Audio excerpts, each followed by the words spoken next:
দেওয়া আছে গমের মূল্য 15% কমে যাওয়ায় 6,000 টাকায় পূর্বাপেক্ষা 1 কুইন্টাল গম বেশি পাওয়া যায়।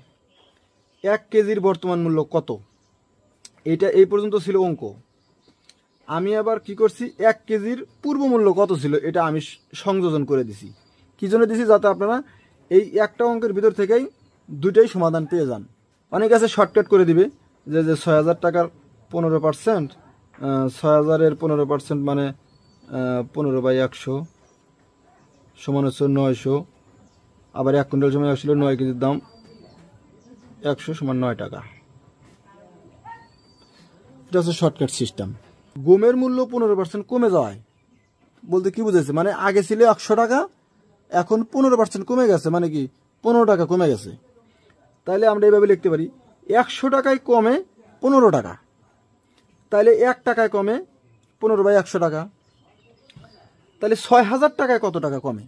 এই 6,000 টাকায় যত টাকা কম হবে ওই টাকা দিয়ে 1 কুইন্টাল গম বেশি পাওয়া যায়। তাহলে 6,000 টাকায় কমে হচ্ছে 900 টাকা। 15 গুণন 6,000 নিচে 100 সমান 900 টাকা। এখন এই যে 900 টাকা, এই 900 টাকায় হচ্ছে আপনার এই 1 কুইন্টাল গম। আবার আমরা জানি 1 কুইন্টাল সমান 100 কেজি। অতএব 100 কেজির দাম যদি 900 টাকা হয়, 1 কেজির দাম কত? 9 টাকা। এটা হচ্ছে আপনার বর্তমান মূল্য 9 টাকা।